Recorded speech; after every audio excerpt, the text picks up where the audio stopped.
Hey Jade. So I didn't forget about you. It just took me a really long time to sit down and really dig deep into what you did in that video for See Hear Feel, and I apologize for it taking so long. But I really wanted to watch the whole thing rather than just 10 minutes.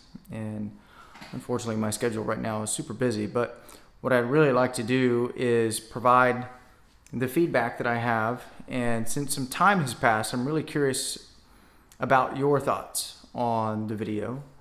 And I would also request, if you don't mind, that if you have done it again since then, that you send it to me for review again. And I promise that I will be more timely in my response to you. So here we go. I've got some notes over here, and so I'll refer back to those quite often in order to provide this feedback.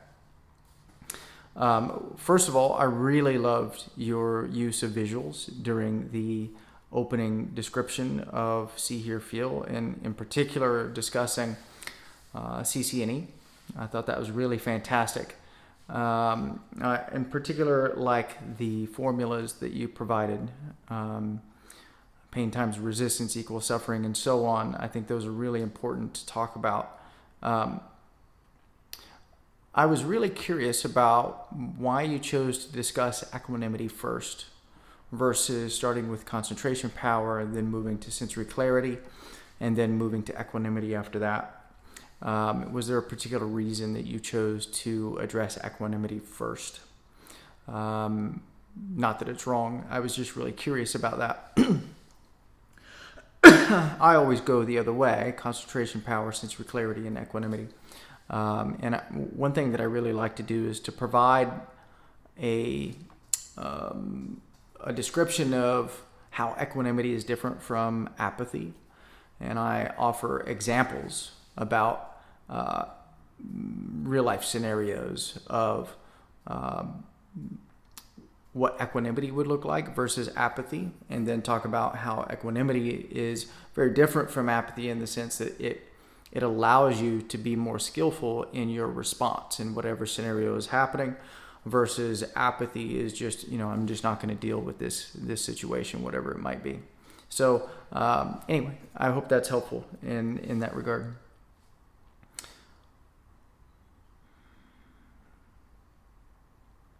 I noticed that you oftentimes would say, you see where I'm going with this, or do you understand? And I think it's good to do that occasionally, but maybe be really aware of the frequency of it, because sometimes it can start to come across as kind of a filler rather than really asking that question. Not that that's what your intention is, but maybe have specific areas in your talk where you decide that now I'm going to break and I'm going to ask for questions, rather than asking, does this make sense, or do you see where I'm going, rather than asking those questions so often during the talk, and also at the end during the Q&A. At one point, you provided two formulas: that 10 by 10 by 10 equals 1,000, and 10 plus 10 plus 10 equals 30. And I think in this process, you were trying to make the point that, you were using the rope analogy, right? And you made mention of the formulas, and then talked for a second about how things can multiply and become 1,000 and can be more challenging. But I didn't really see the connection between that and the second formula and the desire to break things up, like what is seen is in the second formula. So maybe a way of wrapping that up to make it more clear. I did like the way you wrapped up the 3 attentional skills. It was a really nice ending to that conversation. Let's see. I also like the point that you made that the strengthening of those skills, and in particular equanimity, makes us more skillful in the world. I think that's really important to point out. It's one of my favorite things to point out. So nicely done in that regard. I also like how you got into the benefits and started off discussing the intrinsic rewards that are available. I like how you got into the data as far as the research done on monks, for example. I also like how you pointed out the idea that this is really a workout for the mind. I like to point that out quite often. There was something that you said, I think I'll get to that here in a minute. I also like what you said, this idea of being able to make a revision to the blueprints, right, of the brain. That was really fantastic. When you started to get into practice, there were one or two times where you started to get into practice and then you remembered something that you wanted to say, which is perfectly fine if that happens occasionally. But I would try to really smooth that out so that you have a nice transition when you're teaching groups of people. I really like how you had him practice with his eyes open initially. You gave him a demonstration of things that you might see, hear, or feel, and you did this with your eyes open, and you were verbalizing what you were experiencing, and that was really nice to have him do that immediately following you. I like that practice. Okay, and when you got into guidance, again, does that make sense? Came up a couple of times, so just be aware of that. Nice demonstration of the use of labels. That was really fantastic. And nice work again, having him demo his understanding of the technique of spoken labels, that being see, hear, and feel. I really like your emphasis on sensory clarity as he stayed with an experience that came up for him. The idea of staying with that experience for a few seconds. And I also like how you indicated that noting is like a rep in the gym. And I like this. I like the gym idea, this idea of training the mind first and foremost. But then the idea of a rep is really interesting because the way you posed it was a little bit different from the way I tend to present it, or the way I have heard that metaphor used fairly regularly. Normally, it's used in the sense that if you are focused on something and you find yourself distracted, when you come back, you wake up, you come back to the present moment, that is a rep for the brain. It really wasn't clear to me what you were using the rep metaphor for when you mentioned it at this point. So I'm just curious about that. As far as the guidance is concerned, this is really interesting. First of all, I like your guidance. I love your voice. I love the pacing. It's really nice. There was something about you started with a body scan or just bringing awareness to certain parts of the body, not a full body scan necessarily. And also this idea of relaxation, you started to present that to him. So noticing points of tension in the body and purposely trying to relax those points, which is perfectly fine. The only thing that I was struck by was that maybe it was a little bit too long when you're trying to introduce see, hear, feel, right? Especially to a brand new student, right? And you have so much time available and you have a group of people and there's a good chance that you're going to have more questions or concerns that arise at the end during your Q&A session. So for me, I like to be really focused on if we're going to do see, hear, feel today, that's what we're going to do. So instead of starting with a body scan, what I tend to do is start with a tour of the senses, see in and out, hear in and out, feel in and out, and then see, hear, feel broad, right? Just bare bones. this is what we're doing, and then Q&A. And then as students progress through the 8 weeks, the next week when we do our opening sit for the class, then maybe I will incorporate a little bit of a body scan or something like that, right? So we can start to incorporate more things as we have already introduced things to them. This is just the way I do it. This is just my preference. And if it's helpful, then great. Let's see.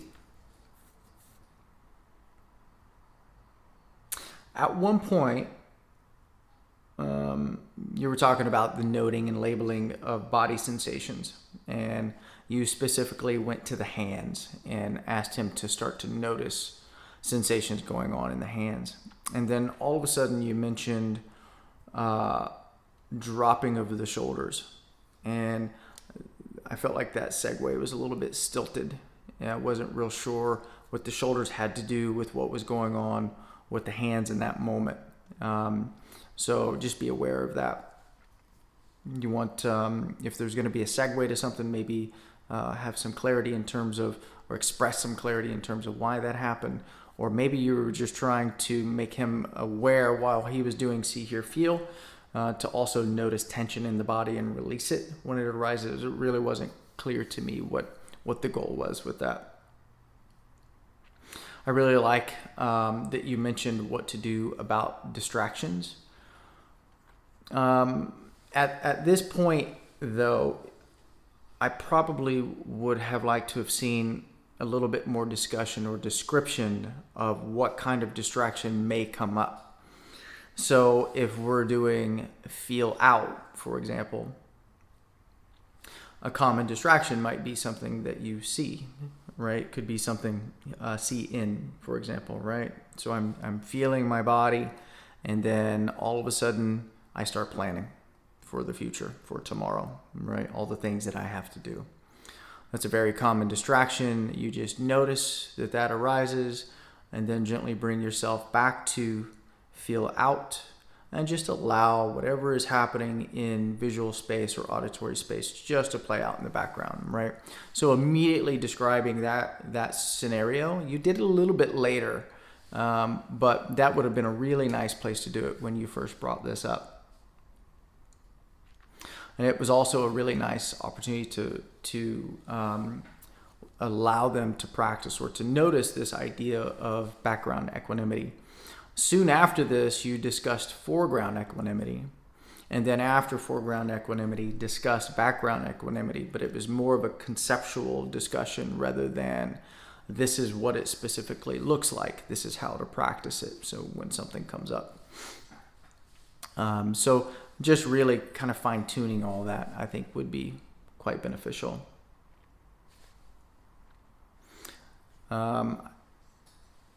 So again, it seemed to me that the goal was to introduce see, hear, feel. You made mention of that during the talk, that was what you were introducing. And then you reinforced that notion at the end during the Q&A section. But during the guidance itself, it was really a mix of, there was a body scan in there, but there was also flow introduced to some degree. There was rest, not just feel rest, but also see, hear rest. So, which is perfectly fine, depending on who you're talking to.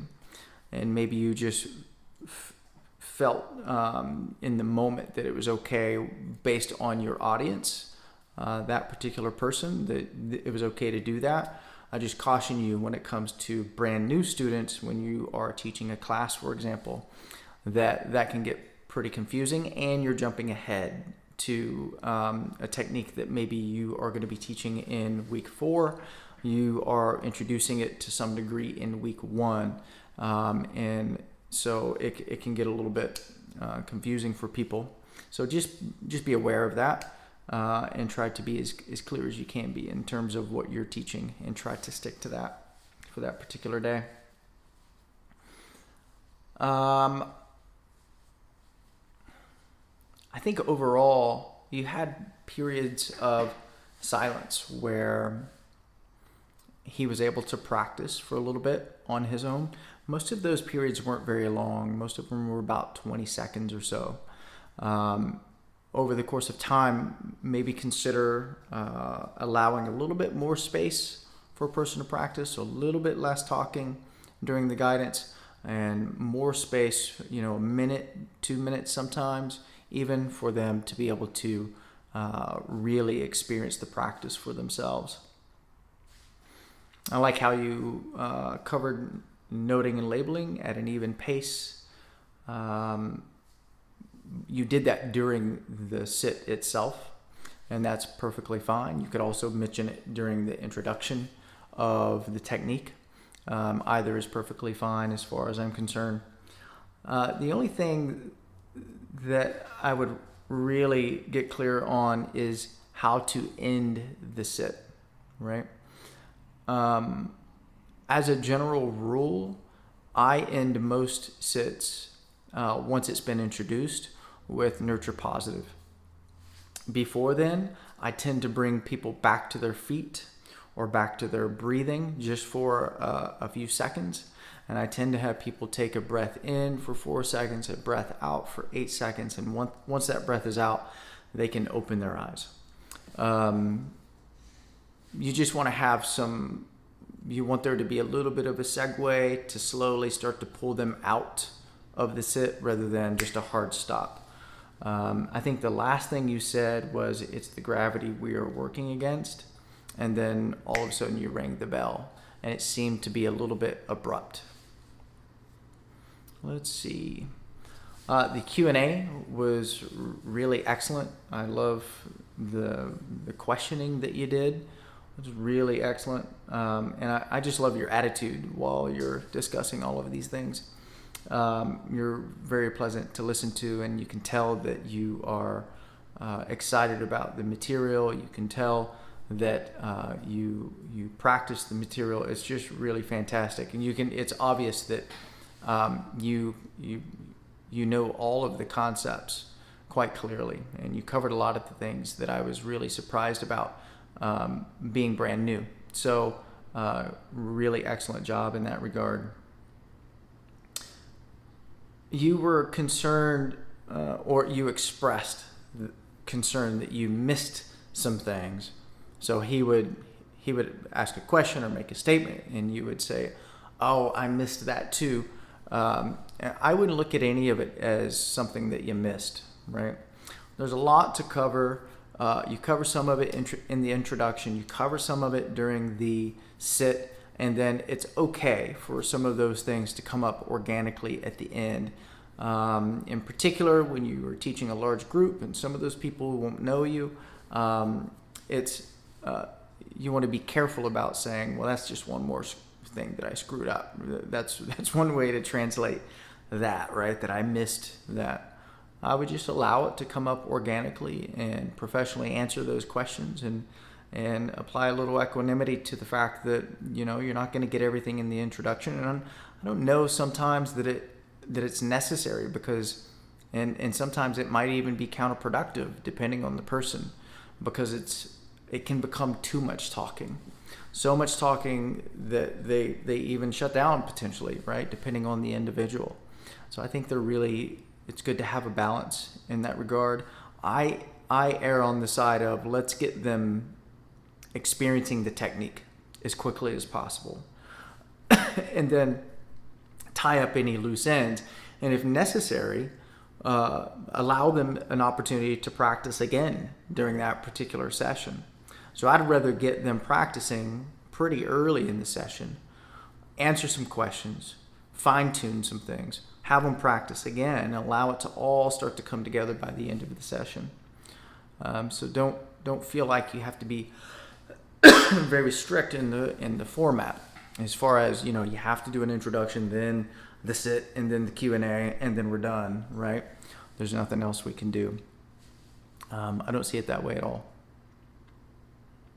I really loved your discussion on labels, in particular how they aid noting, and I really loved your discussion about pointing out the different levels of labeling that you can do, and that being verbal, spoken labels, mouth labels, so subvocal labels, and then internal labels, and then also just providing them the knowledge that at some point they may decide to drop the labels altogether. You may mention in there that labeling isn't necessarily a problem, because some people will see that as, well, then my goal must be to drop labels, right? And that I must be doing something wrong if I'm labeling, right? I'm not doing it as well as I could be. And I don't really see it like that at all. And not to say that that's what you were communicating, but just know that some people may perceive it that way. So you may have a little disclaimer in there about that labels are a tool for concentration, but if you feel like in the moment you can drop them, it's perfectly fine to do that, but there's nothing wrong with labeling for your entire meditative career, as long as it's helpful to you.